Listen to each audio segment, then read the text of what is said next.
మీ పేరండి? మేడం నా పేరు హిమబిందు మ్యామ్. మీ సమస్య ఏంటి? అంటే ప్రజావానికి రావడానికి గల సమస్య ఏంటి?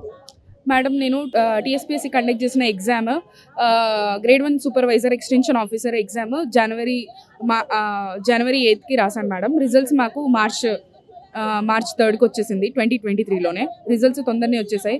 కాకపోతే మాది రిక్రూట్మెంట్ ప్రాసెస్ డిలే అవుతుంది. కోర్టులో కేసెస్ వేశారు. కోర్టు నుంచి క్లియరెన్సెస్ కూడా వచ్చేసాయి. మాకు నవంబర్లో మాకు హైకోర్టు నుంచి జడ్జిమెంట్ వచ్చేసింది. 3 వీక్స్లో వీళ్ళ జాబ్స్ వీళ్ళకి ఇవ్వాలి అని చెప్పేసి కోర్టు నుంచి మాకు ఆర్డర్స్ వచ్చినా కానీ ఇంతవరకు ఏమి రెస్పాండ్ అవ్వట్లేదు టీఎస్పీఎస్సీ. ఇప్పుడు 3 months అయిపోయింది మేడం మాకు. కానీ మా అపాయింట్మెంట్ డిలే చేస్తున్నారు. మాది స్పీడప్ చేయాలని చెప్పేసి మా బాధ. అంటే ఇప్పుడు టీఎస్పీఎస్సీలో చాలా అవకతవకలు జరిగినాయి, అంటే పేపర్ లీకేజ్ అదంతా జరిగింది కాబట్టి దానివల్ల ఏమన్నా ఇష్యూ అంటున్నారా? మేడం అదే లీకేజెస్ ప్రాబ్లం వల్లనే అది ఆపేశారు. కాకపోతే వాళ్ళు ఈ పేపర్స్ ఏం లీకేజ్ అవ్వలేదు, సో వీళ్ళది క్లియర్ ఉంది, వీళ్ళ జాబ్స్ వీళ్ళకి ఇవ్వండి అని చెప్పేసి హైకోర్టు నుంచి ఆర్డర్స్ వచ్చాయి మేడం. అంటే మరి ఇప్పుడు మీరు అంటే సంబంధిత అధికారులు కలిసినప్పుడు వాళ్ళేం చెప్తున్నారు రీజన్స్? ఆగండి చేస్తున్నాము, మీరే చేస్తున్నాము అని చెప్పేసి సేమ్ రీజన్ ఇదే చెప్తున్నారు, కానీ అసలు ఏమీ అవ్వట్లేదు. అంతే మేడం. మేము 1 year నుంచి తిరుగుతున్నాం మేడం. టీఎస్పీఎస్సీకి కనీసం మంత్లో ఒక 3-4 times వెళ్తున్నాము. Same answer. Help desk call చేసిన సేమ్ ఆన్సర్, మేము వెళ్ళి రిప్రజెంటేషన్ ఇచ్చిన సేమ్ ఆన్సర్. రెస్పాన్స్ ఎట్లుంటుంది? రెస్పాన్స్ అంటే ఆగండి అమ్మా ఇస్తున్నారు, బిజీ ఉన్నారు. సెక్రటరీ మేడం ని కానీ చైర్మన్ సార్ ఎవరిని కలవనివ్వరు. మేము ఒక 20 మంది ఇప్పుడు మీరు కలవనిస్తే కానీ మేము వెళ్ళమంటే అప్పుడు కలవనిస్తారు. లేదంటే కిందనే మీదే చేస్తున్నారమ్మా, చూస్తున్నారమ్మా, మననే వచ్చినారు కదా అన్నాడు. చెట్టు ఉన్నది వాళ్ళతోనిగా ఏం చెప్పరు. అన్నీ ఏమన్నా అంటే కోర్టు కేసు ఉందని అనుకో, అది క్లియర్ అయింది. మాది ఎలా అంటే ప్రిలిమినరీ రిపోర్ట్ మొత్తం చదివి జడ్జి గారు ఇచ్చిరు, వీళ్ళకి ఎలాంటి సంబంధం లేదు, వీళ్ళు క్లియర్ ఉన్నారు, క్లీన్ ఉన్నారు, వీళ్ళకి ఇచ్చేసేయండి అని చెప్పేసి. అది కూడా వాళ్ళు పట్టించుకోవట్లేరు. ఎంతమందిని కలిసినా మాకు ఏ సొల్యూషన్ దొరకట్లేదు. ఇచ్చారా? అది ఫస్ట్ టైం కాదు, 3 times ఇచ్చాము. ఇంకా మేము ఫస్ట్ టైం ఇచ్చినప్పుడు క్లియర్ అవ్వాలి కదా, మరి ఎందుకు అవ్వలేదు తెలియదు మాకు. ఇంకా మెసేజ్ అయితే వచ్చింది మేము తీసుకున్నట్టు, అంతేగాని తర్వాత ఏం రాలేదు. తిరుగుతూనే ఉన్నాం, ఎక్కడికి వచ్చినాం, సెక్రటరియట్కి వెళ్ళినాం, అక్కడ జాయింట్ సెక్రటరీ మేడంని కలిసినాం, అందరినీ కలిసినాం, కానీ ఎక్కడ మాకు ఎలా అంటే మేడం ఫోన్ చేశారు సెక్రటరీ మేడంకి. ఫోన్ చేస్తే మేడం 2 days 1 weekలో అయిపోతుందని మేడం వాళ్ళకి అలా చెప్తున్నారు, కానీ అవ్వట్లేదు. అంటే ఇప్పుడు 3 times వచ్చారు, 3 times వచ్చినా ప్రతిసారి ఇలాగే మెసేజ్ రావడం కానీ క్లియర్ అవ్వట్లేదు. ఏం ప్రాబ్లం, ఇంకా సొల్యూషన్ రావట్లేదు మేడం మాకు. ఇది చాలా ప్రాబ్లంగా ఉంది. మనం ఇప్పుడు నర్సింగ్ పోస్టులు 7,000 మా ఎగ్జామ్ అయిపోయినాక మొన్న లాస్ట్ 6 months ఎగో రాశారు వాళ్ళ ఎగ్జామ్. 7,000 పోస్టులు రిజల్ట్ ఇచ్చిన 1 monthలో మొత్తం ఫిల్ చేశారు. మాది ఆఫ్టర్ ఆల్ 180. ఇప్పుడు 7,000 పోస్టులలో మాది 180 అంటే చాలా తక్కువ కదా. ఇప్పుడు గురుకులం వాళ్ళే ఉన్నాయి, వాళ్ళే కూడా నింపుతున్నారు. మా దానికి ఏమైంది, ఒక 180 వాటికి వాళ్ళకి లేట్ అవుతుందా ఏమన్నా? అంటే మీది 180 అంటే టీఎస్పీఎస్సీలో వెరిఫికేషన్ కాదు కదా నాన్న, టైం అవుతుంది, మేము పర్మిషన్ తీసుకోవాలంటే 7,000 మందికి చేసిరు, ఇప్పుడు కొత్తగా గురుకుల వాళ్ళకి చేస్తారు, మా దానికి లేట్ అవుతుందా? అంటే ఇప్పుడు అనుకుంటున్నారా ఇక్కడ న్యాయం జరుగుతుంది అనేసి? అంటే ఇప్పుడు 3 times వచ్చారు, మళ్ళీ ఇప్పుడు నెక్స్ట్ మీరు ఏం చేయబోతున్నారు? సీతక్కని మీట్ అవుదామని వచ్చాం మేడం. మేడం వల్ల అపాయింట్మెంట్ తీసుకున్నాము. అయితే మేడం అసెంబ్లీకి వెళ్ళారంట, సో మేడం ఈవినింగ్ కలుస్తారేమో అని చెప్పేసి వెయిట్ చేస్తున్నాం ఇక్కడ. కానీ మాకైతే సీఎం సార్కి చెప్తే కానీ ఈ ప్రాబ్లమ్ సాల్వ్ కాదు అని అయితే అర్థమైంది మేడం. అట్లా మీ మీడియా ద్వారా అన్న సార్కి తెలుస్తుందేమో అని చెప్పేసి. మీడియా ద్వారా మీరు రేవంత్ రెడ్డి గారిని ఏమని కోరుకుంటున్నారు?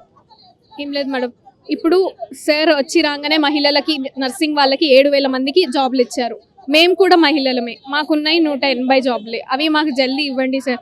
1 year నుంచి ఎప్పుడు తిరుగుతూనే ఉన్నాం, ఖాళీగా ఒక్కసారి కూడా లేము. మాకు మళ్ళీ బయట నుంచి ప్రెషర్స్, ఇంట్లో ప్రెషర్స్, ఇవన్నీ తట్టుకొని అరే వచ్చింది. ఇప్పుడు మేము ఇట్లా సెలెక్ట్ అయినామంటే 10 మంది అడుగుతారు కదా, అరే ఏమైంది మీ జాబ్, ఏమైంది, వస్తుందా రాదా, నిజంగానే చెప్తురా వీళ్ళు అనుకుంటాం. మెంటల్గా ఇంట్లో ఫైనాన్షియల్ ప్రాబ్లమ్స్, మళ్ళీ దూరం నుంచి ఇలా తిరుగుకుంటూ మాకు చాలా ప్రాబ్లమ్స్ అయితే. నల్గొండ డిస్ట్రిక్ట్ దేవరకొండ.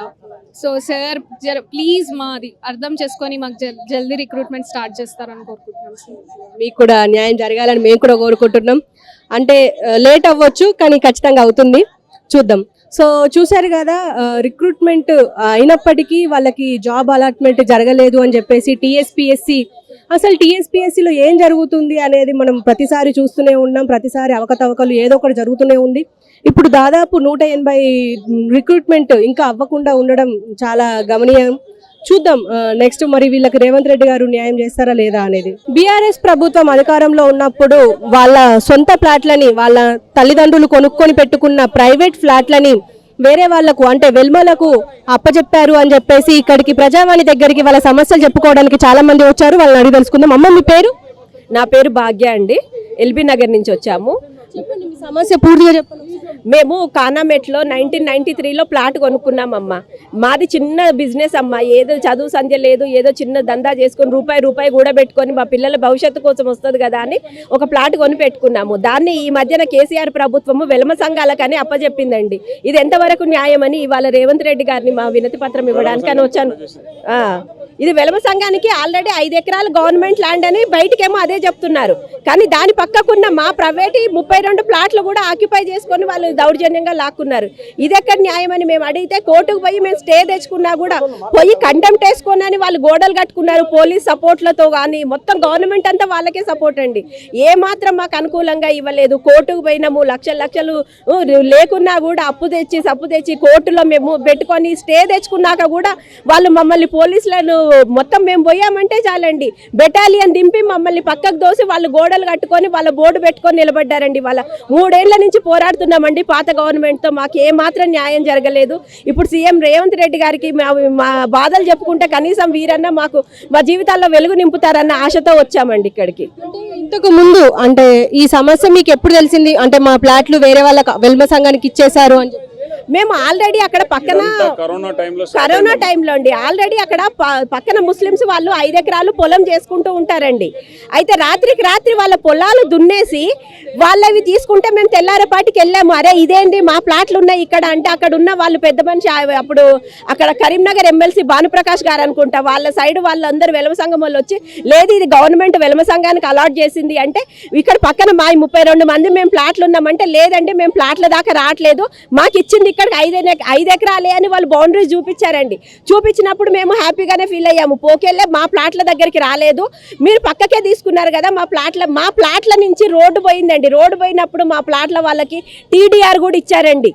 ఆ TDR ఇచ్చినాక కూడా వాళ్ళు తీసుకుంటారని అయితే మేము అనుకోలేదండి. తర్వాత వారం రోజులకి వాళ్ళకి ఏమనిపించిందో ఏమో ఈ 5 ఎకరాలకు కనుక ఈ 2 ఎకరాలు కూడా లాక్కున్నామంటే ఈ రోడ్డు వాళ్ళకి కలిసి వస్తుందని మా ప్లాట్ల దౌర్జన్యంగా లాక్కున్నారండి. మేము పోలీస్ స్టేషన్కి పోయి కంప్లైంట్ ఇస్తే ఇది మాతో కాదమ్మా అది సివిల్ కేసు మేమేం చేయలేమన్నారు.